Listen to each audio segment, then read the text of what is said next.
Hello, everyone. Please let me know if you can hear me okay. Hello, Monique, Miriam. Hi, everyone. Thanks for being here. So I think we can start. We've got quite a bit to go through. That's great. Thank you, Monique, Maxine, Liz. Hi. I hope you guys are all well. Today we're going to speak about personality and how we can use that in coaching to get the best results. Now, as I've said, we've got quite a bit to go through. So let's start. The presentation will basically be in two parts. In the first part, I'll explain more about personality, where the concept comes from, the assessments that you can use, how two of them actually work. And then we'll take a break halfway and I'll try and answer as many questions as I can for you guys. And then in the second half, we're going to get a little bit more practical and I'll explain how you can use your knowledge about your own personality as a coach and the personality of your client to get the best out of your coaching approach and your coaching plans and methods.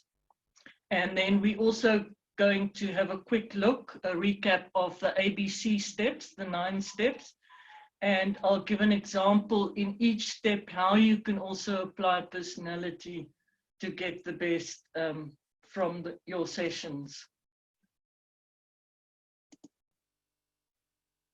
So what will you discover today? This is what we're going to talk about. Firstly, I'll explain what personality is and where it comes from, where the idea comes from. Then what are the characteristics of personality? The 3 sort of foundations or factors that it rests on. How is personality measured and assessed? Then we're going to talk about 2 of the most widely used methods or tests.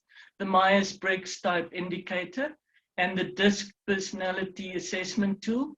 I'm going to quickly compare the two to each other. Then we're going to move on to the second part of the presentation. So we're going to look at why is knowing your personality type important as a coach. We're going to look at why is knowing your client's personality type helpful. And then we're going to look more about DISC and each of the areas sort of imply what your strengths and your development areas in coaching are. We're going to look at those and then finally a look at approaching your client's personality in the ABC context.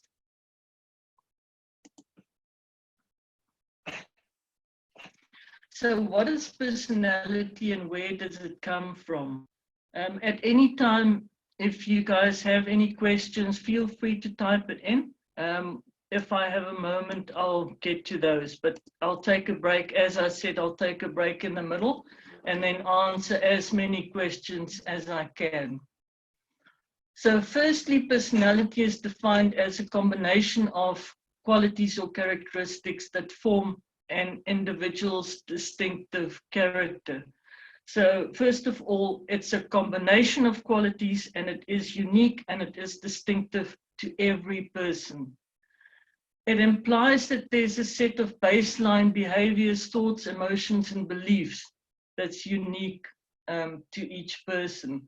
So personality is sort of your baseline. You'll always tend to return to those behaviors, thoughts, emotions, and attitudes that form your personality or the base of your personality. It also is strongly linked to a person's motivation and the psychological interaction with the environment and with other people. So as you know, your personality evolves from genetic and biological, environmental factors, and your life's worth of experiences. So it forms and it builds up through time from childhood. It's fairly fixed and it builds up slowly, and therefore it is also very difficult to change, but it can be, as we will see later on. Now, just a quick explanation of the nature versus nurture argument that's so relevant and well known in psychology. Nature, of course, is your genetic and hereditary factors, like your physical appearance, for instance, and your personality to a large extent as well. Nurture is the environment that you've been exposed to since childhood and even before birth, your childhood experiences, your parents' style, how they cared for you, how you were raised, social relationships from a young age, and the culture that surrounded you.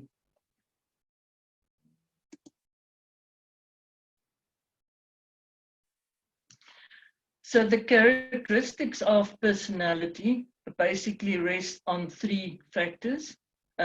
Firstly, as I've said, it's a pattern of thoughts, feelings, behaviors, beliefs, and attitudes that are, number one, individually unique. So each person really has his or her own personality style. The traits that form your personality implies a consistency across different situations. So across different situations, you'll tend to act or make the same or similar decisions, and it's fairly stable over time. So how personality works actually and why it forms is from all your experiences, you kind of learn what seems to be working the best. And therefore, when you think that a situation is similar than things that you've encountered before, you'll react in the same way, make the same decisions to have a good outcome, or try and have a good outcome, or ensure your own safety and well-being, or whatever is the best position for you that you feel at that moment. So also based on a person's genetic predisposition and experiences, they make meaning of how to relate to the world with the best outcome. So as I've said, personality is really an accumulation of everything that you've experienced until at that moment, and thereby you access that set of rules almost to decide instinctively how you should react and what you should do. As such, personality is relatively hardwired, but always remember it can be shaped because your circumstances change and personality will lag quite a bit behind that, but you can shape it to better adapt to change circumstances, for instance.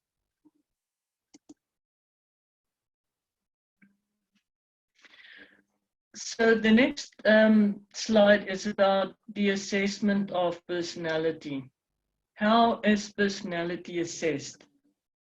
So a personality test is a method of assessing human personality constructs. Now, a little bit later on, we'll describe two of them, and you'll see that the one has got 4 sort of scales or dimensions, and the other has got 16 dimensions. And that's about, I think, 32 is, or 64, I think, is basically the most dimensions that a test has, that an existing test has. But of course, it becomes more complex and difficult to use the more dimensions you work from. So most tests are introspective, self-report questionnaires with rating scales. So you've got a statement, for instance, and you rate it from how much it sounds like you, or how much you agree with the statement regarding yourself, to the least of that. So the origins of personality comes from the 4 temperament theory by the Greek physician Hippocrates before 460 to 360 years before Christ. And it's sanguine, choleric, melancholic, and phlegmatic is what he called it. And at that time, they derived it from the different bodily fluids. They thought your body was made up out of blood, yellow bile, black bile, and phlegm. And they thought that the one or more of these that were dominant would actually influence your personality. And then modern theories sort of followed from the work that was done all these centuries and millennia ago. And this is just a graphic representation of these 4 temperaments. And he also equated those to fire, and the dominant personality that they decided was that they could associate with this was ruling. Air, it's socially useful. Earth was linked to an avoiding type style, and water to an accessing or getting type style.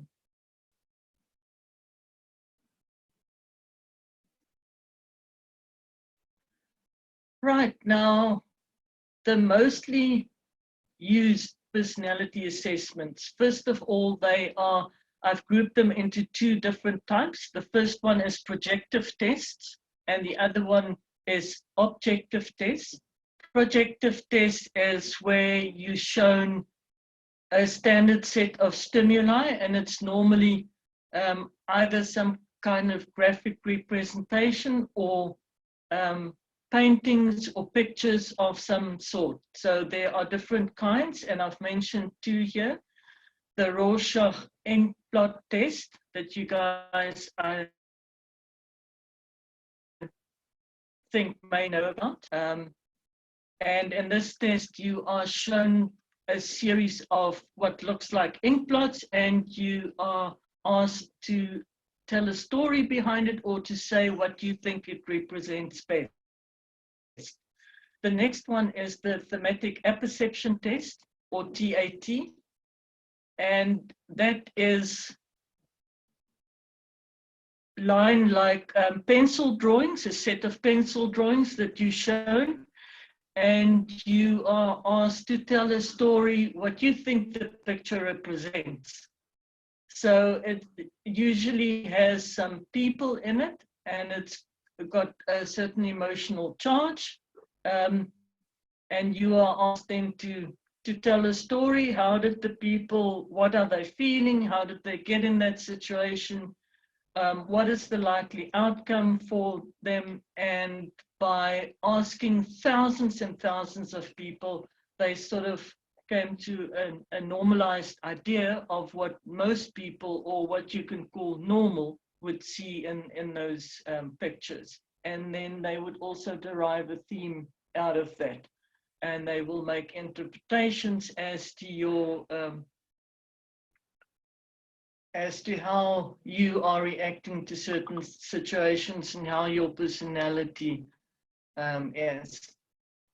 So the next one is the objective test. And first of all, let me talk about the projective test. There are a lot of criticism behind it, as you can imagine, because it's pictures and you give your interpretation in a story form or a loose text form. It's very subjective. The interpretation as well by the test taker and test giver is quite subjective. It's difficult to interpret, and the responses can be quite ambiguous because it's not normalized. It's an open interpretation. You can basically put any story to any of those pictures.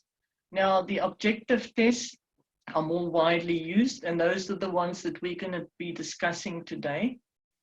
It's a response to a structured questionnaire. So I'll show you guys examples a little bit later of the first two that we're going to look at, the DISC and the Myers-Briggs, that you can see how these questions look like. The DISC has got 4 dimensions of personality. It's robust, quick, but not so nuanced.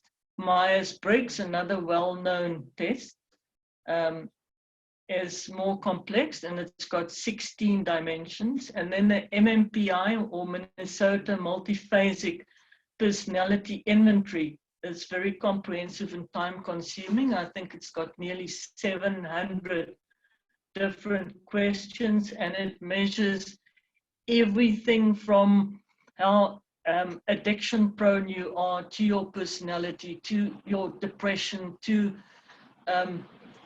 basically every psychological dimension that you can think of. So it's very, very handy if you want to do a very comprehensive assessment of a whole psychological construct of a person. But for the scope of today, we're going to look at Myers-Briggs first, and then the DISC questionnaire. And the DISC is actually the one that is most often used in the coaching environment. So we're going to discuss that a little bit more after looking at Myers-Briggs.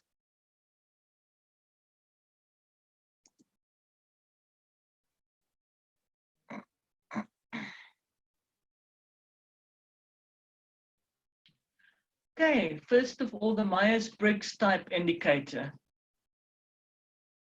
It was established in the 1940s during the Second World War by Catherine Cook Briggs and her daughter Isabel Briggs Myers. And it was actually initially used as a way to help women enter the workforce during the World War.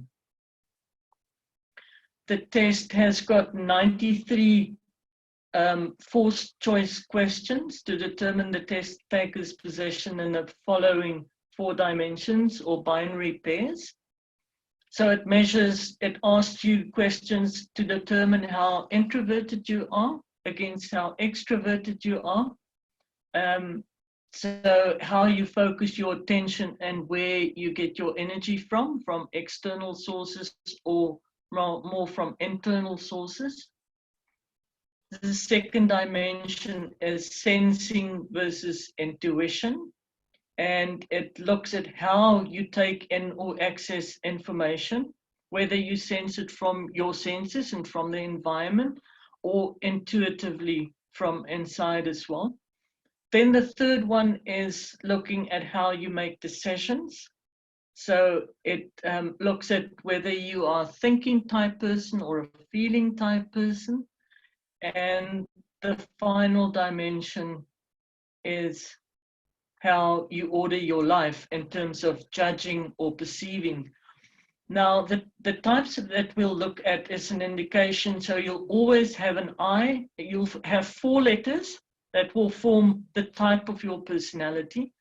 You'll always have an I or an E for introversion and extroversion, an S or an I for sensing or intuition, a T or an F for thinking or feeling, and a J or a P for judging and perceiving. So here's some examples of the questions. And by the way, I'll make this presentation available in the forum as well. And if there are any questions that I don't get to answer or have to come back to you, you can also post them in the forum, and if there are any outstanding questions from here, I'll post them and answer them there as well. So these are just a couple of 10 or so example questions of Myers-Briggs. So in every case, you've got to choose one that you feel most comfortable with or feel that most apply to you. So for instance, look at number 33. It asks you, are you more firm than gentle or gentle than firm? And in every case here, you choose one. And every one of these questions apply to the 4 dimensions that we've discussed in the previous slide. And it'll count them all together and then decide which of the dimensions are you more dominant? So for instance, thinking or feeling. It'll take all those questions that are relevant to that dimension together and say you've scored, let's say, 10 on thinking and 2 on feeling, so you're more dominant in the thinking dimension.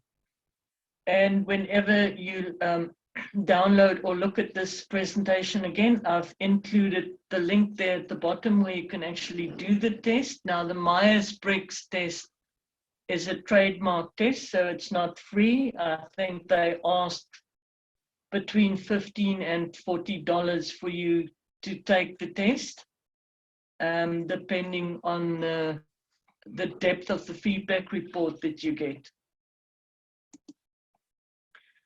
And there's a lot of information on this slide, which you can have a look at later on as well when you have another look at the presentation.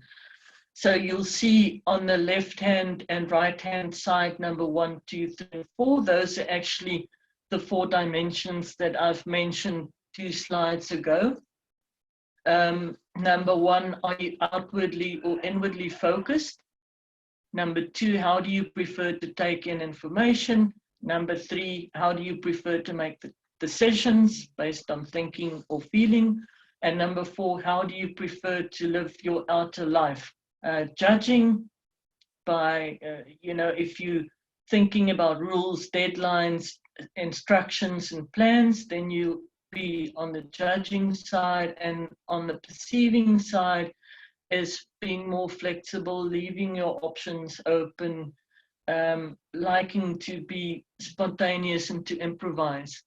So in the middle, you'll see the 16 different personality types. As I've said, there's, depending on the letters on each of these 4 categories that you're more dominant on, you'll have a 4-letter designation or combination that will mostly suit you.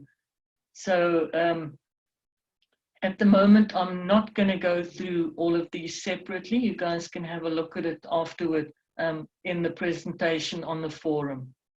But it'll basically give you, let's say it tells you you're an INFJ type, then you'll look it up and see that your personality is idealistic, organized, you're insightful, tend to be dependable and compassionate, gentle.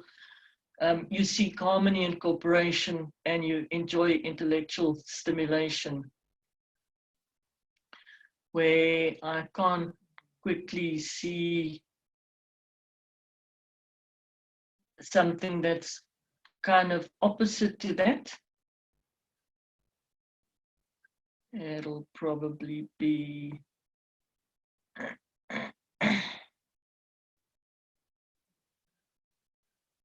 okay, ESFJ, for instance. You're friendly, outgoing, reliable, organized, very practical. You seek to please others, and you enjoy being active and productive. So as I said, there's a lot of information to take in here. So, oh, Stacy says she's an INFJ. That's very interesting. Yes. So INFJ, that's the one that I've read initially. Of course, I wanted to say a very good one to be as a coach, but I can't really say that. There is no better one. Let me just stress this. There's no better one to be as a coach. All of these have got very strong areas as a coach, and all of these have got areas that you can work on as a coach as well. So it's very important to realize that there aren't good or bad ones as a coach. And it seems quite a lot of you guys have already done these. Very interesting.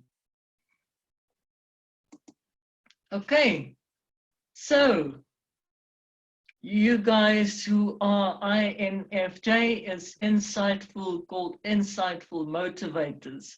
The ENFJ, engaging mobilizers. And ISFP, Kelly, practical custodian. Very interesting. So these are basically the 16 personality types again, but just 2 words to describe the personality type. So now we're going to get to the DISC personality profile. These are available to do for free all over the internet. So you can just do a Google search. I've spoken to our technical team as well yesterday, and we'll probably put a test on the jayshettycoaching.com site pretty soon. So have a look out for that. I'll announce it in the forum when we do. And then you can actually do that on our site also. Stacey, SC dominant. Yes, very interesting. I am actually a DC, so it was also created around the same time in the World War. It looks like because the whole market and the whole industry and the job market and everything was turned on its head, that people were looking for new ways to employ people in the best possible way. And so they were very innovative in coming up with these profiles and tests to try and see where they can best apply people in those times and after the war as well, after the war ended. So it was predominantly designed for organizational use by Walter Clark, and the applications included leadership and executive development, management training, conflict management, team building, communication. There are other things like customer service, like for sales teams as well, and so on. It's quite a bit of a shorter test, which is good in a sense because it doesn't take you too long to do the test, to have it interpreted, and to apply it as well. It's quite easy to understand. So you pick a word that is most like you and a word that is least like you for every question, which is basically a 4-word or 4-concept pair. That you pick one that is most like you and pick one that you think sounds like it's least like you. So there's a binary position on 2 contonym questions. And if you want to know a little bit more about that from Jay's personal side, I saw that he recently did a podcast, and it's on, I think the website is jayshetty.me, jayshetty.me, and you'll see there's a tab for podcasts. And he's done a podcast recently on personality and coaching too, where he also asked these 2 questions. Are you more outgoing or are you more reserved? And the second question is, are you more people-oriented or are you more task-oriented? Now, all of the 4 statements actually pertain to these 2 questions. So by answering those, you in fact answering these 2 questions, and it will then tell you whether you are more outgoing or more reserved, more people-oriented or more task-oriented, and will put you on a contonym. So it's also important to know that nobody is really right in the middle, but you're also not right at the extreme. So you're going to be somewhere on the contonym towards the outgoing side or the reserved side, or toward the people-oriented side or the task-oriented side. So these are some of the examples that you say it's the most like you. So look at the 4 statements on the left-hand side. You select one that's most like you, and then you select the one that is least like you in all of the 28 sets of statements or words.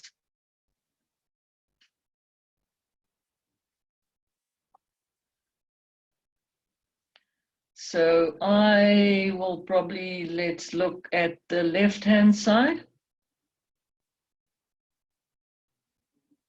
Probably select least like me, I accept life as it comes. And probably most like me, I will say people say I've got a strong personality. So it's entirely how you feel and your perception of yourself and your preferences. And on the right-hand side, I will probably say most like me, I'm ready to help others, and least like me, I find it difficult to relax. So you get the idea of how you do this test in this format. Now, there are a number of formats available on the web, and some of them give you 4 words, and you do the same there. You select one that you think's most like you, and then least like you as well in all the selections. So this is how the scales look like. DISC stands for dominance. If you look at from the top left side and go around in a clockwise format, dominance, influence, steadiness, and conscientiousness. And the 2 questions that I talked about is on the horizontal line, whether you are more like a task-oriented thinker or a people-oriented feeler. So what's important, more important for you generally, task or people, and then whether you are more reserved and outgoing on the vertical scale. So let's say it came out that you are more people-oriented and more outgoing. You'll be in the influence sphere, will be dominant, and then usually you have a dominant sphere or dimension and a secondary one as well, which is what, for instance, Stacey is referred to in the chat, SC. So she'll be either conscientious as a dominant and steady as secondary, or the reverse.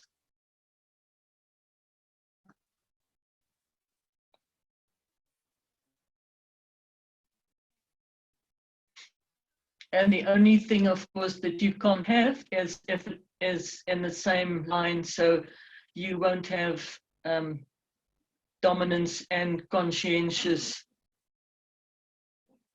as a dominating and a secondary one, because they're on the same axis.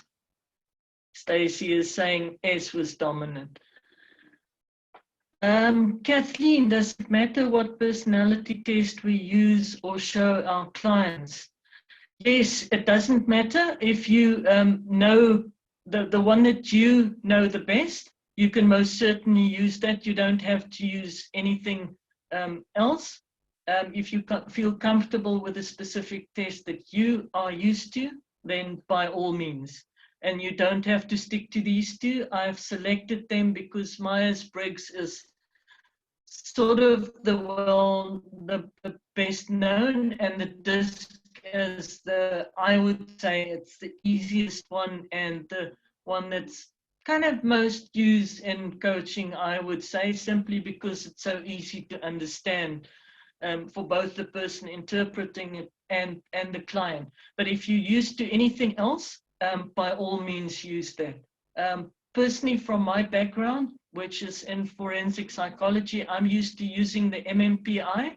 But then again, as I said, it's got 700 or so questions, so it takes a long time for a person to complete it, and it's much, much wider than just personality. So it's a good all-round test, but I wouldn't advise it for coaching per se, because it's much wider and it's a more, it measures more psychological dysfunction.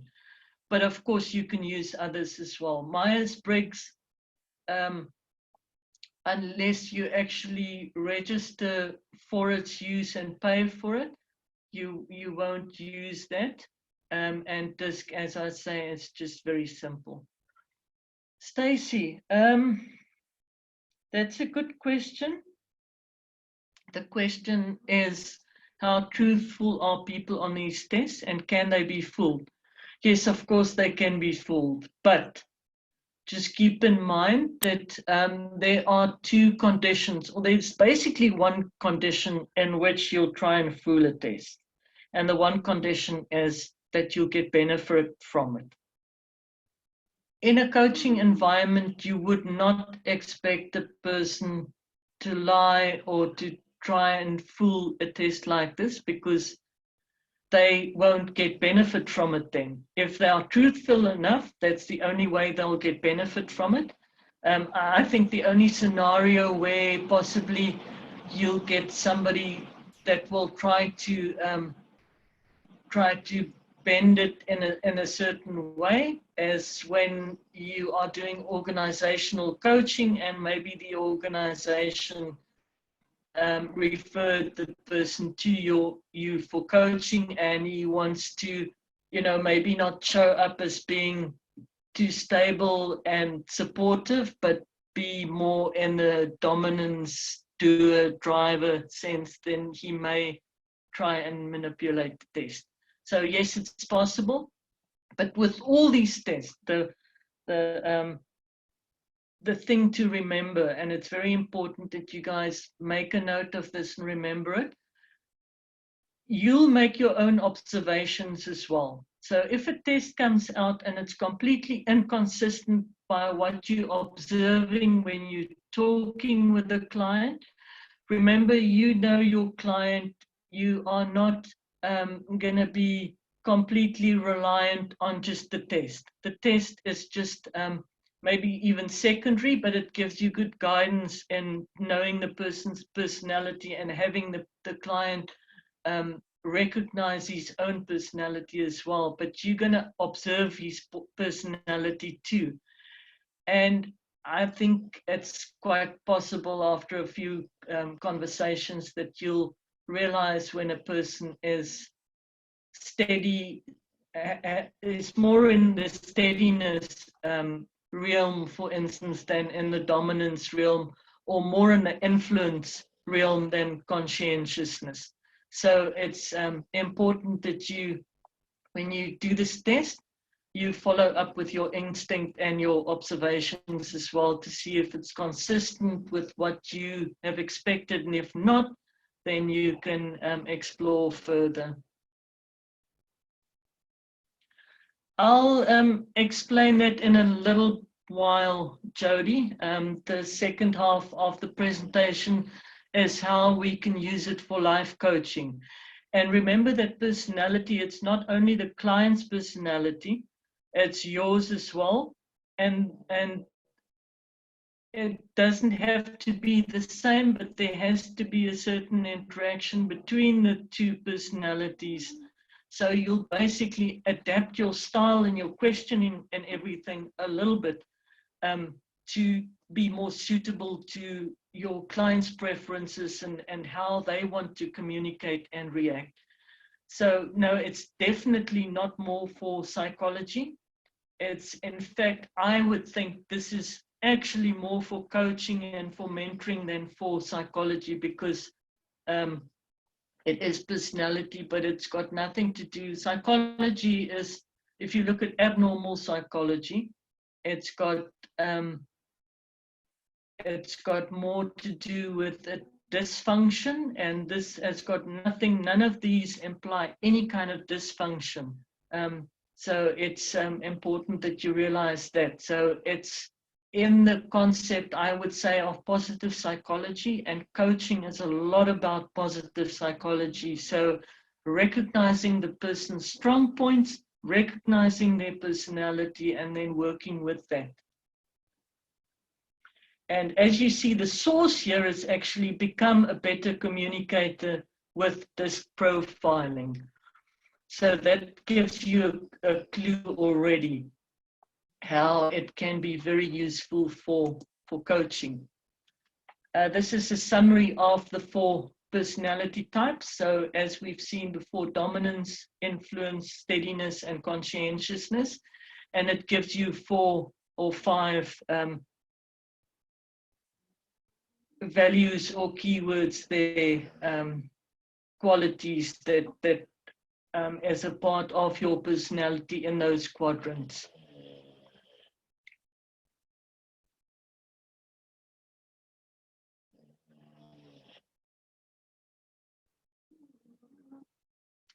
sorry, I'm just reading what Alice has said. So this is a problem with, you're talking about 16 types, and this is a problem when you get to the tests that have got more types. 16 still not too many, but there are one or two that's got 64, so it becomes very difficult to discreetly put yourself in a certain box. And of course, it's not, you don't have to be in a box. People that are very adaptive can actually move a little bit from, depending on the situation, from one to the other, but you'll always have a sort of go-to attitude or go-to reaction, if I can answer it like that. So a dominant person in a certain situation may act more conscientious, depends on how they see risk, for instance, but it depends on, I would say, the baseline position. So in 100 situations, would they tend to be more dominant or tend to be more conscientious? So you should see it more as an average or a natural tendency than a rule, for instance.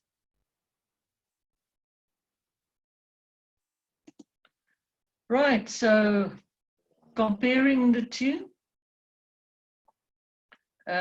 both are viable.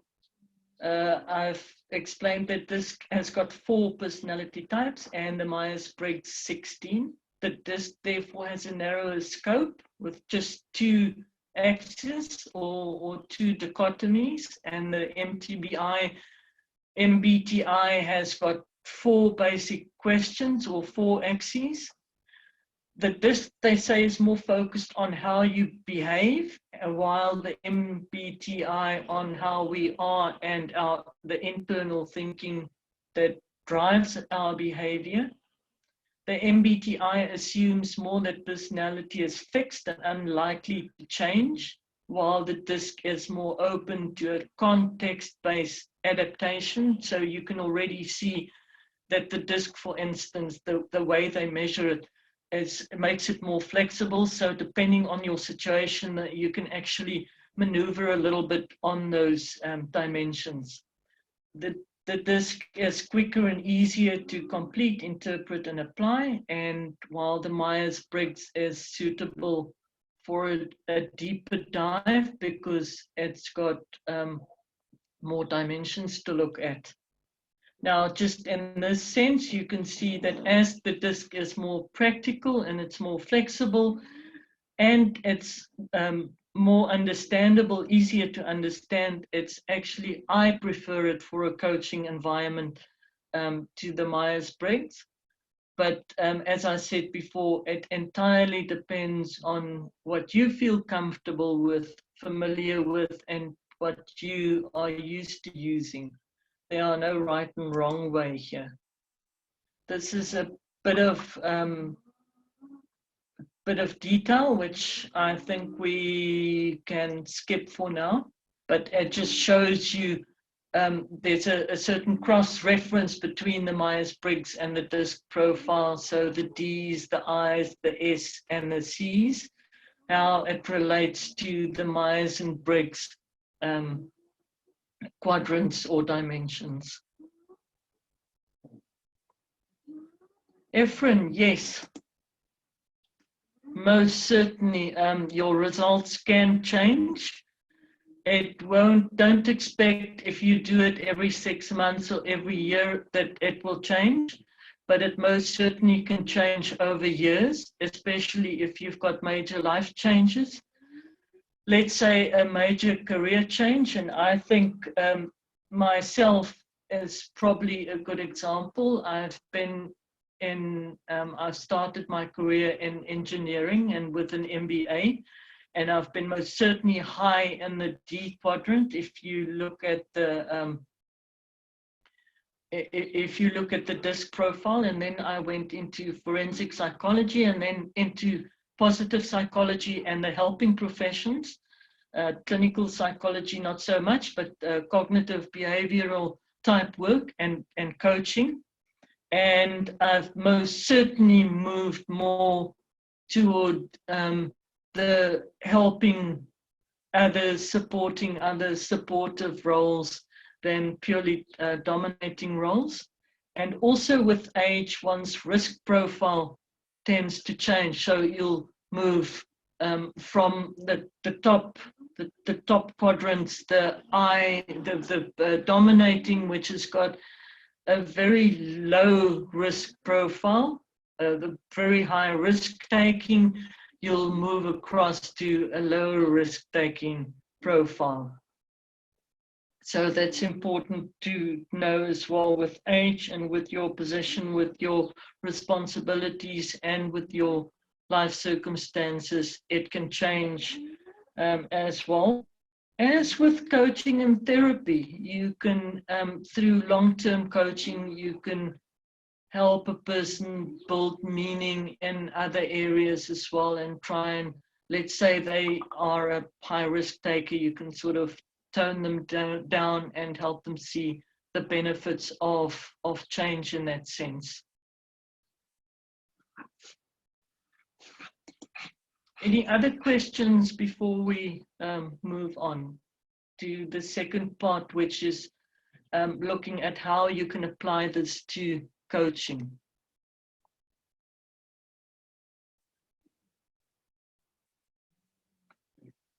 I think all of these tests, Marva is asking, does the test exist in other languages? I think both of these tests and all of the others that we discussed probably exist in 12 or more languages that are the most spoken. So yes, it does. It does exist in other languages. So I've adapted from Sun Tzu's famous quote from the book, The Art of War, and I've applied it to coaching. Know your client and know yourself, and you need not fear the outcome of 100 coaching plans. So, of course, this applied to doing battle. Know the enemy and know yourself, and not fear the outcome of 100 battles. But I think it applies here as well. So, the aim of coaching is really to know yourself first of all, and that you do by regular reflection and meditation and educating yourself, building your knowledge, and then know your client as well. And that's through communication, through talking to them, through observing them, through interpreting their test and that. And then you will also be able to reflect and identify your own development needs so that you can ultimately become a better coach. And also, very important, understand your coping style under stress. You've got a certain coping style, your client's got a certain coping style. And usually when you or any person is under stress, you'll revert back to your natural personality style, which may or may not be the best functional way to respond.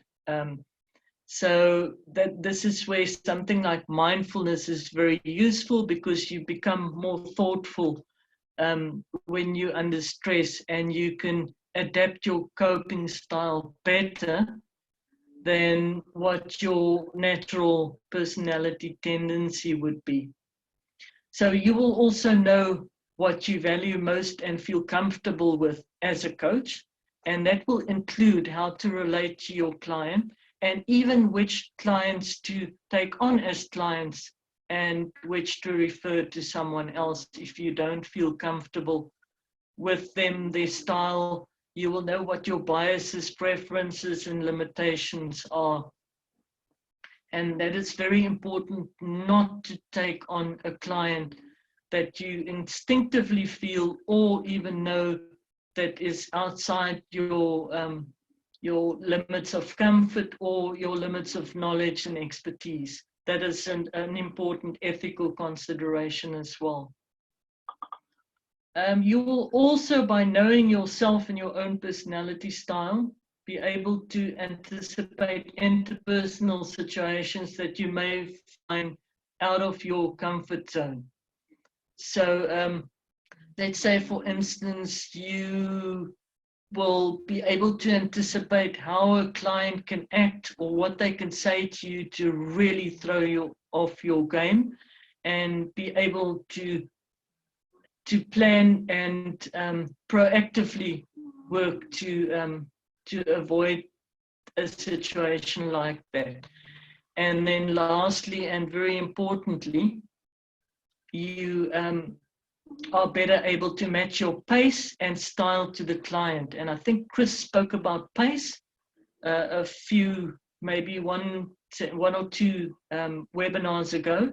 So it's very important to understand that different personalities have got a different natural pace of communication and of relating to other people. For instance, an extrovert will have a much quicker pace, and you will get away with asking closed questions, and maybe if we talk about coaching, the wrong types of questions, because they are so talkative, their pace is very quickly. Whereas an introvert, with a close-ended question, you can basically shut off the communication. So, and they need to have a far slower pace because of the much deeper internal thinking that they need time for, basically, in your session. So you need to understand your natural pace and style, and then try and accommodate that with what you're observing from your client and what their needs are. So the next one is, why is knowing your client's personality so important?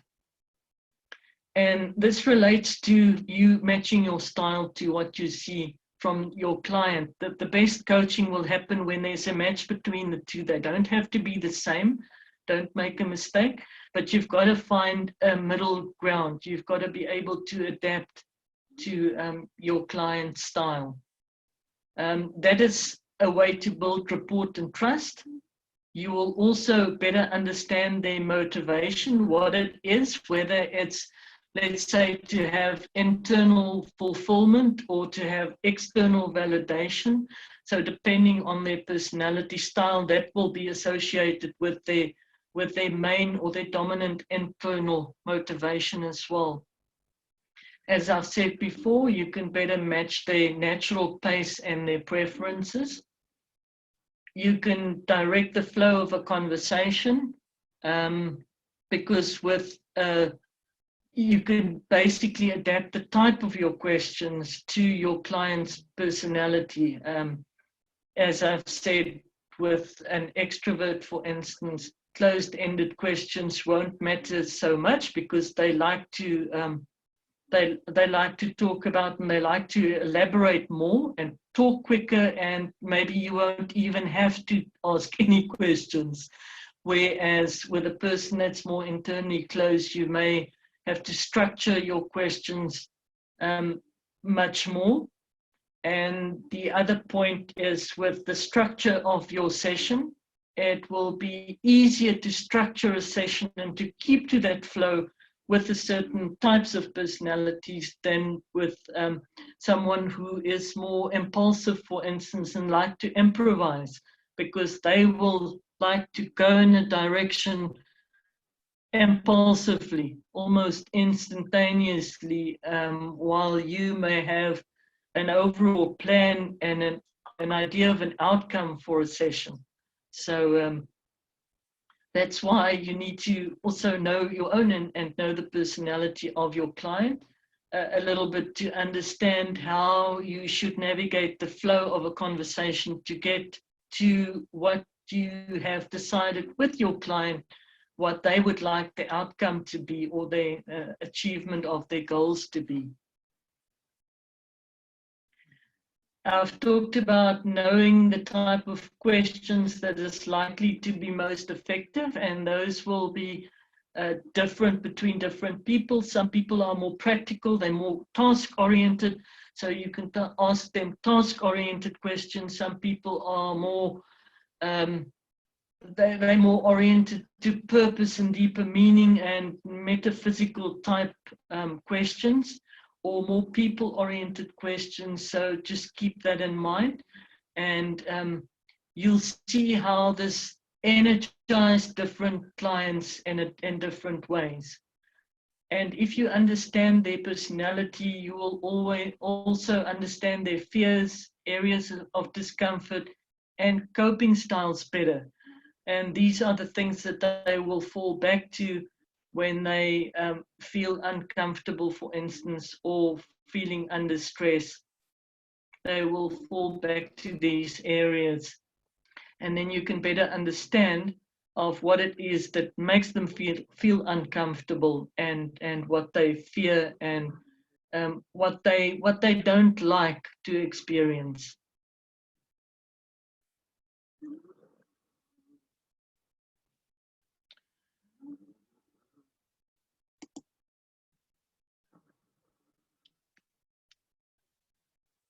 Donna, I'll answer your question in a little while. Thanks for that. It's a very good question. Let's look at areas of the DISC to explore your development areas as a coach. Now, as I said before, and it's very important to understand this, I've had a question like this before in the forum, whether there's a good and a sort of a good or better and a bad or worse area to be in as a coach, and it's not the case at all. As you see, all of these I've indicated use your as the strength areas in each of these dimensions as a coach, and strengthen your development areas that you likely need to look at. Now, I'm saying likely because no two people are the same. I'm not saying, for instance, that as if you fall in the D area, you've got lower emotional intelligence, for instance. It's just the generalization of that if you have that dominance. So you need to still reflect and decide if you have a B, and these are the general strengths and weaknesses in terms of coaching that you can expect. Which of those apply to you? Which of those can you reinforce as a strength? And which of those can you work on as a development area? Note that I'm not saying it's a weakness. It's not a weakness, but it may be a development area in terms of working with as wide a base of client types as possible. Now, in the dominance area, you're goal-driven, so use that strength. You're decisive. You've got very good organization, so make sure that you use those in your coaching plans and sessions. You may have to work on strengthening your emotional intelligence skills, how to compromise with a client, and how to guide them instead of instruct them.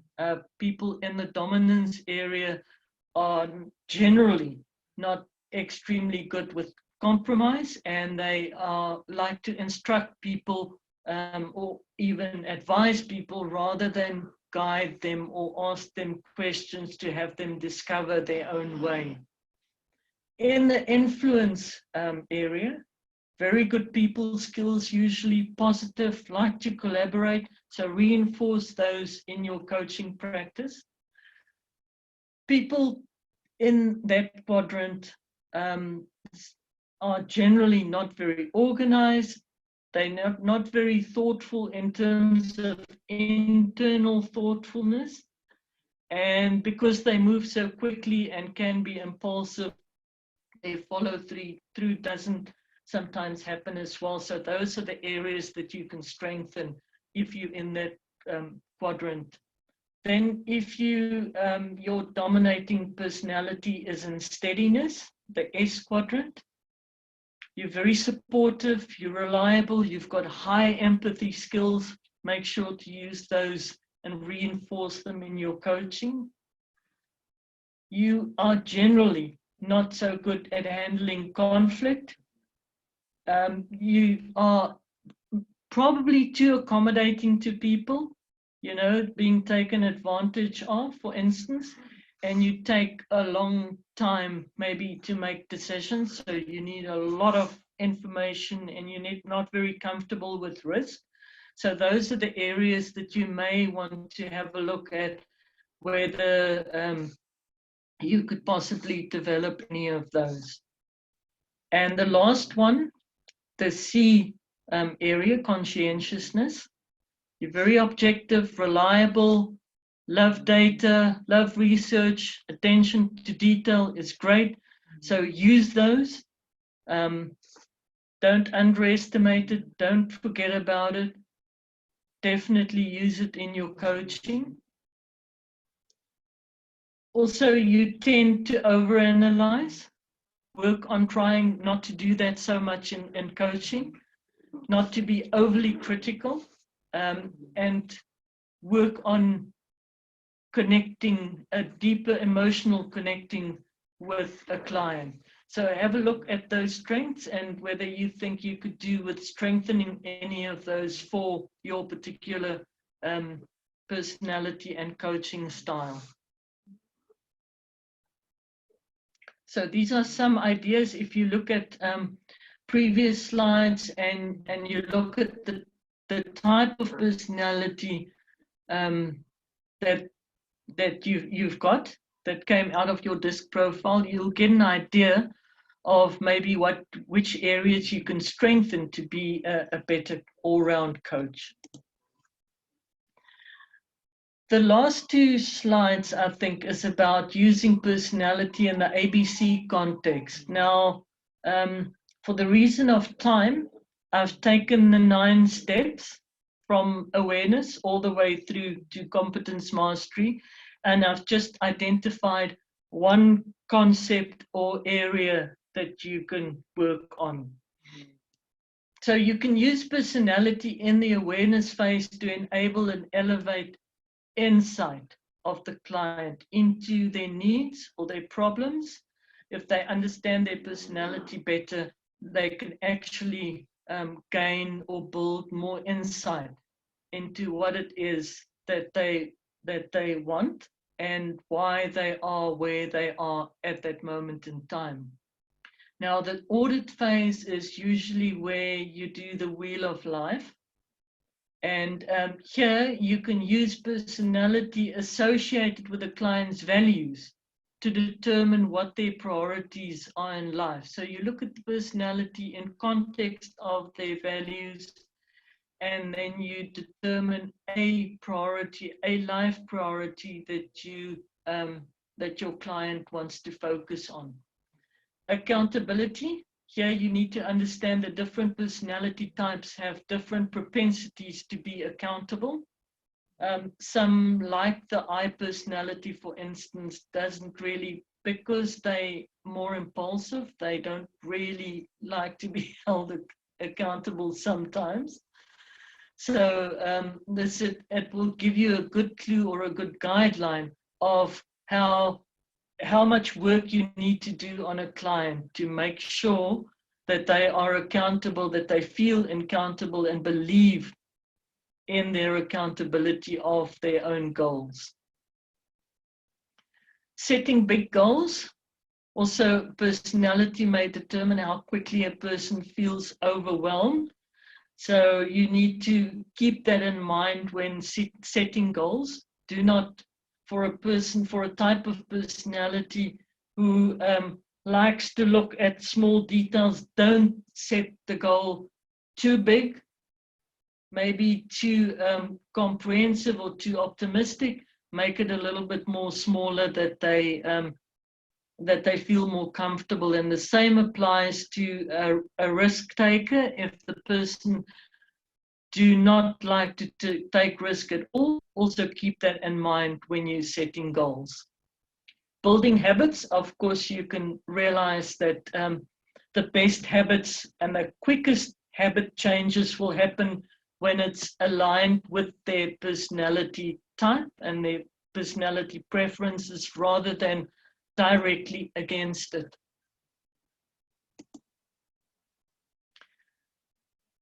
The rest of the steps, balanced reflection. I've said here that some personality types find reflection easier than others. Normally, the top ones, the D and the I part, do not find it that easy to do self-reflection.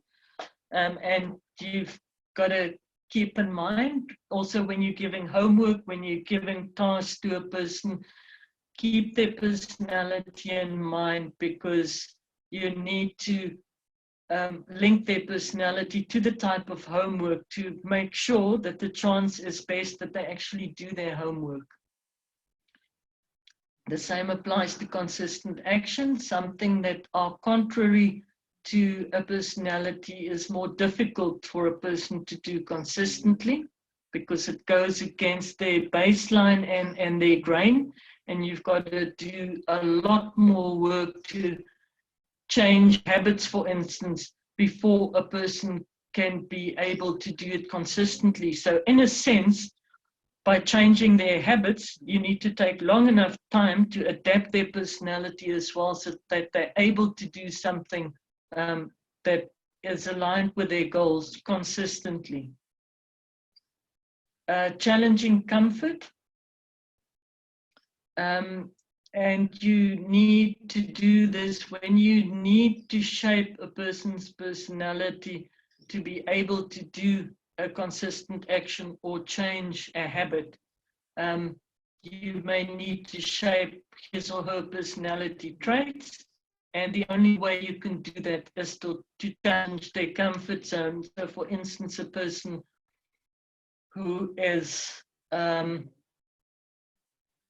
highly extroverted, definitely being in a lockdown will challenge their comfort zone a lot, and maybe they will find out that being on their own for certain periods of time has got certain benefits as well. So it'll slowly make them feel more comfortable and shape their personality in a sense. Maybe not change it altogether, but certainly make it more adaptable. And the last one in the ABC framework is competence tree, and building resilience, flexibility, and adaptability is sort of against the grain of certain personalities. So again, you want to make them, shape them a little bit more, make their personality a bit more tolerant to flexibility and adaptability by the previous step, challenging their comfort zones. And by knowing their personality, this is sort of a summary of the whole thing. By knowing your client's personality in the context of your own, you can actually better, and the steps in the ABC plan that will be more difficult and challenging for your client. And just to conclude, a few points. So you help a client work from a position of strength as much as possible, that is consistent with his or her personality. That will be the strongest way to help them move forward. If you can find something that is something in the direction of their needs and goals that is consistent with their personality. Personality can be shaped or enhanced over time to fit demands. You can look at your own personality and harmonize it with your client's personality where appropriate. Develop a flexibility and adaptability with different personalities by developing and growing your interpersonal. Executive functioning is something like organization skills. So if you are naturally not so good in organization, for instance, you can develop that to be able to work better with a client who needs more organizing and more structure in their coaching, and your cognitive or your thinking skills. Acknowledge and accept your client's personality traits. And just a final point, a final reminder, there is no right or wrong personality for coaching. So let me have a look at the at the questions quickly. Maria, yes, saying that linking the personality traits with the ABC framework is helpful in understanding clients to me. Thank you. That was my hope as well. So it's very short, unfortunately. One can probably write a whole chapter on each of the 9 steps, but hopefully my ideas there will give you some further thoughts and ideas of how you can expand in each step to take their personality into account, that you're more effective in each of those 9 steps. Donna, coming back to your question. For the first session, is it more important to build a report and to get a feel for what underlying issues the client may have over trying to set SMART goals or using the GROW model straight away? Most definitely. The SMART goals, in any case, are only in the 4th step of the ABC process. So that's where the awareness is the first step. And you can have as many sessions as you like on the first A, on the awareness step. And from the discovery session that you have with a client, through awareness and auditing as well, and even to a little bit of extent accountability, which is the 3rd step. The main aim is to build rapport. You've got to build a rapport because that is the most important, the key component of having an effective coaching outcome. So spend as much time as you can around building rapport, and understanding your client's personality is a big step in building rapport as well, because he or she will feel more understood and they will feel more heard as well. So very, very important to build rapport first before you jump into setting goals. So understanding what their underlying needs and priorities are. Even you may even want to stay away. The goals may start to come out and it may start to solidify already, but until you feel happy that you understand the client and understand their true underlying needs and problems, stay away from starting to set formal SMART goals. So build a report, build an understanding of the client, and make sure that the priorities that come out are the right ones and deeply rooted ones as well. I hope I've understand. Thanks. Thanks, Donna. Yes. Kelly, therefore, is it good to encourage clients to do this near the beginning stages? Yes, I would certainly do this near the beginning stages of the program, and I would honestly go in the even discovery or awareness phases, not later than that. You want to do that before you do the Wheel of Life.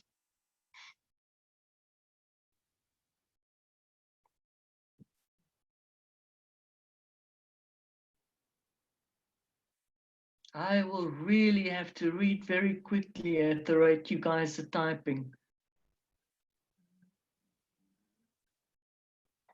Alice, yes, feel free to post any questions in the discussion forum, and I will have a look out and answer as possible, and the presentation will be uploaded by tomorrow, most probably.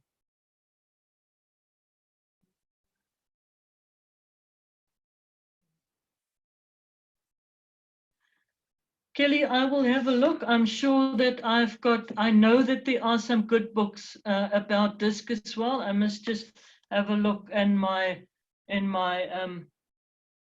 sort of my digital library. Let me just make a note, and I'll put that in the forum as well.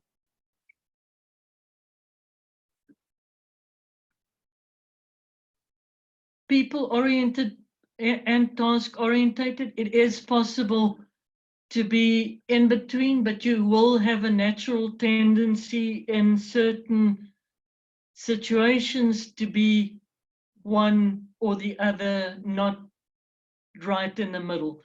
So you may be flexible enough in certain situations to move across to the other side, but if you, let me put it like this, if you encounter a similar situation every time, you will tend to be react either people or task orientated, because you'll feel comfortable with the one or the other.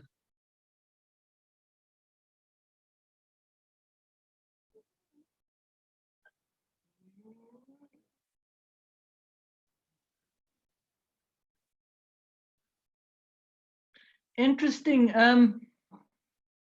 It's possible to have more combinations, but as I say, you will end up being in one quadrant, which will be dominant, and the others will be secondary to that.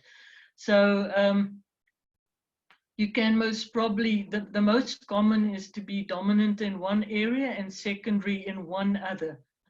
It's not very common. I don't think I've seen that a person is, generally speaking, right in the middle or even on one of the lines, so that it means that you are in 3 of the quadrants at the same time.